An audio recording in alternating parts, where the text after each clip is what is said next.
That's entertainment. You know, when you're a great fighter, a great entertainer in general, you want the person to say, when do I see that person again? When's he gonna play again? When's he gonna fight again? You know, you gotta be able, if you can't put in seats, you're gonna get fired. You know. Before we fight, and I have Crawford winning this fight.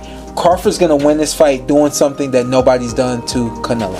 Okay. That's all I'm gonna say. And it didn't take me going to camp to know this. Okay. Weight gain. So Israel Majimov says that if Terence Crawford bulks up, that's going to be the biggest mistake he can possibly make, and that's going to hinder him from being victorious against Saul Canelo Alvarez. Mike Tyson reflected on his training session with Terence Crawford, stressing the importance of staying composed ahead of a massive showdown with Canelo. He explained that while the pressure in such moments is enormous, the true fight happens in the mind. Tyson believes that if Crawford can maintain mental control and keep from being consumed by the occasion, he'll be able to perform at his peak and make victory appear far more attainable.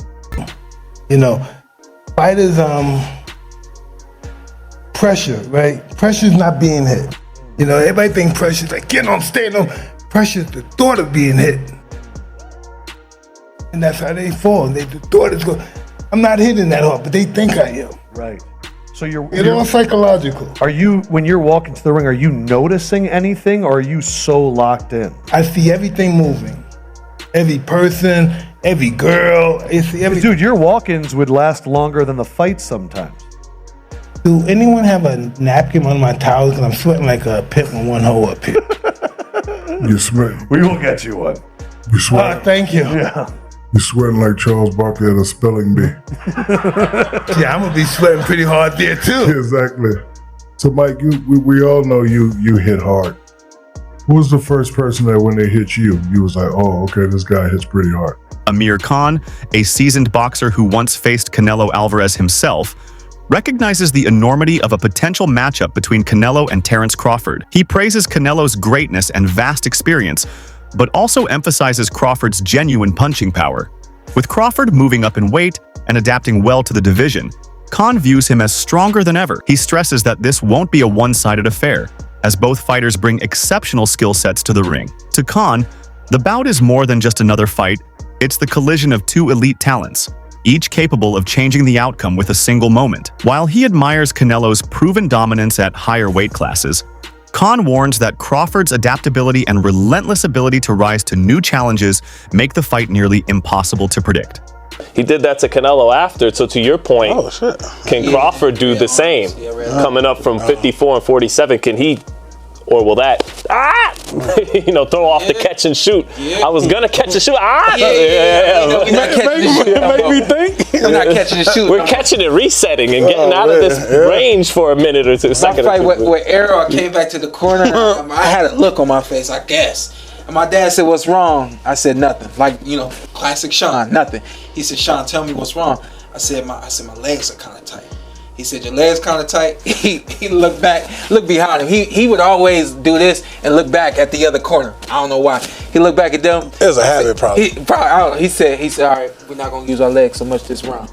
And I was thinking to myself, like, I need these legs. I'm not trying to wear these shots. Yeah. So to your point, when there's a feeling, when the nervous system goes, ow. Where does that adjustment take place? Do you trust the adjustment? Do you implement it? So that next round I did settle down a little more. I was lost around.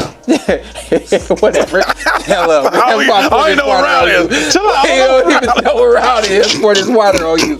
So we got some time until this fight. So we ain't gotta pour it all out at one time. We'll work our way up to this one. Try to get on big guests to lead up to the fight. Expect some more very, very big guests, and expect some very, very big things from the Puerto Rico podcast. The week of Crawford versus Canelo versus Crawford takes place here. What is that? September 6th? 13th. I was just gonna say, I've been critical of the fight because I felt like it serves as a foreground to the Ali Act stuff. And analysts have been quick to raise concerns about Crawford's age and limited experience at higher weight classes. By the time this fight is likely to take place, he will be 38.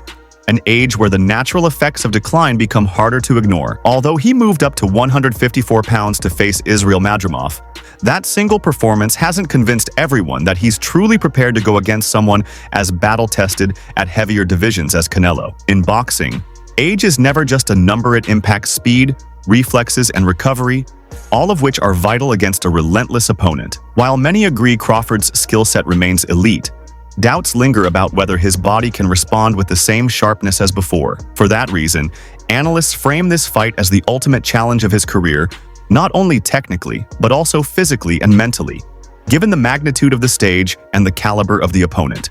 Being successful, September 13th, Las Vegas, Nevada, Allegiant Stadium, when he takes on another first ballot Hall of Famer, 4-division world champion, 2-time undisputed world champion, and reigning undisputed super middleweight world champion, Mexican superstar boxer Saul Canelo Alvarez, who is 63 wins, 2 losses, 2 draws, 39 wins by way of knockout. Terence Crawford had one fight at 154. That was against Israil Madrimov, the WBA junior middleweight world champion, right? And since then, Terence Crawford has moved up now to 168 to challenge Canelo Alvarez, okay? And so prior to that, he spent 5 years at what? Welterweight. So the concern that people have for Terence Crawford, rightfully so, is that Terence Crawford will be 38 years of age 2 weeks after the fight. So he's 37, okay? Terence Crawford has one fight at 154. Prior to that, Terence Crawford has been competing, okay, since 2018 for the last 7 years at 147. Since June of 2018, he's been fighting at 147. His only fight outside of that division in the last 5 to 6 years was his fight against Israil Madrimov at 154, which he won, unanimous decision. I thought he handily won, but people thought that he struggled. Israil Madrimov is now 10 wins, 2 losses, 1 draw, 7 wins by way of knockout because he lost his last fight to Mexican superstar, WBC junior middleweight interim champion Virgil Ortiz Jr. Crawford and his team have repeatedly stressed the depth of their preparation, making it clear that they've studied and learned from Jermell Charlo's decisive loss to Canelo. Crawford is adamant that he is not Charlo, pointing to his unique style, discipline, and high ring IQ as key differences. His camp has crafted a strategy built on movement, precision, and calculated pacing, fully aware that sheer power alone won't be enough to beat Canelo. Instead, their plan is to frustrate him with sharp defense while creating openings for counters. Training has been grueling, with intense conditioning and sparring sessions specifically designed to replicate Canelo's trademark pressure and power. Team Crawford just revealed that they're currently working on making sure that the Omaha native doesn't end up like Jermell Charlo this coming September 13th when he faces Canelo Alvarez. Now this report comes from Boxing Scene, wherein it was just revealed by somebody from Crawford's camp that Terence Crawford is, quote, wary of repeating the mistake that former 154-pound champion Jermell Charlo made to a new weight limit without consideration of other factors. Boxing Scene further elaborated by saying that Crawford wants to retain his ability to fight with fluidity, maximizing the effectiveness of his power punches from both hands and ability to fight from a southpaw stance. With that said, Crawford's camp is now on full lockdown from the media or any sort of distraction up until fight week. Now, it's definitely worth considering that while it's Analysts have highlighted the inherent risks that come with moving up in weight, noting that speed and agility often suffer as boxers climb divisions. Recent photos of Terence Crawford looking noticeably bulkier have fueled speculation, though experts caution that images can be deceptive due to angles and lighting. Even so, the central question lingers. At his age and with added mass, can Crawford preserve the quickness that has long defined his style? Extra muscle may enhance his power, but it also carries the potential to diminish endurance and flexibility. Because the man is simply human. I mean, the more you age and the more weight you gain, of course you're going to be slower. Now, that doesn't mean that he won't be an elite fighter anymore. No, of course not. When you talk about special fighters like Terence Crawford and Canelo Alvarez, they can handle themselves against anyone on any given night in the worst circumstances possible. That is a fact, ladies and gentlemen. So let's get back into the discussion when it comes to Terence Crawford carrying the 168 division, when it comes to the 168 pound weight. So if you actually think about it, Terence Crawford, how is the man looking right now? I know, yes, I know that we have seen the new pictures of Crawford with him looking absolutely massive, but I actually talked about this in one of my previous videos, ladies and gentlemen, which you can go back and check out. Terence Crawford, don't let these pictures fool you, ladies and gentlemen. Don't let these pictures fool you. Yes, of course Terence Crawford gained weight, but the pictures make it seem like Terence Crawford looks like a heavyweight. Let me tell you this, ladies and gentlemen, the lighting and the pump and the angle, everything plays a part in how you look in pictures. You know what I mean? Like, this is a fact, ladies and gentlemen. I can show you 2 pictures of me taken within 24 hours, and in one picture my physique looks completely different than the other picture. One picture I can take after having a unbelievable workout, with a nice sweat on, with a nice pump, with some nice lighting and a nice angle. I would look completely different than when I look right now or getting out of bed, which I just did.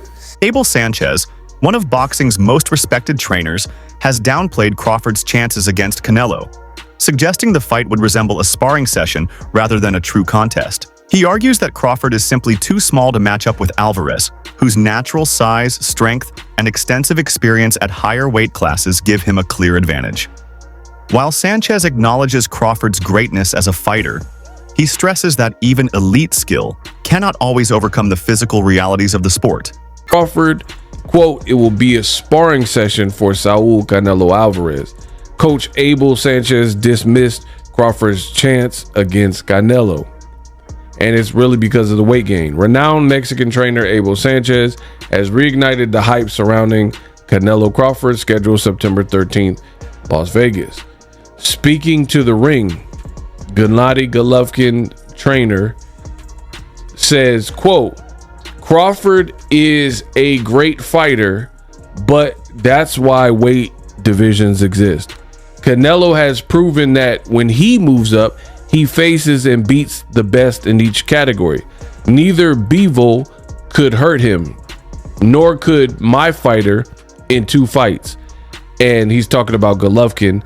And even though Canelo and Golovkin fought 3 times, Abel did not train him for the 3rd fight. It was Jonathan Banks. So that's why he said in the 2 fights that he's familiar with, he's saying that Golovkin never really hurt Canelo.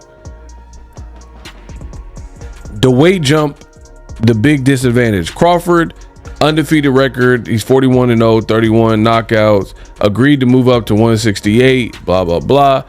And he says, quote, "If Crawford had taken 3 or 4 years to gain strength and mass properly, he would have a better chance. But doing it in just over a year is too risky. He'll be slower and Canelo will dictate the pace." Now, this is a recent picture of Crawford, who definitely looks in shape. And, you know, that's what we come to expect from a guy like Crawford.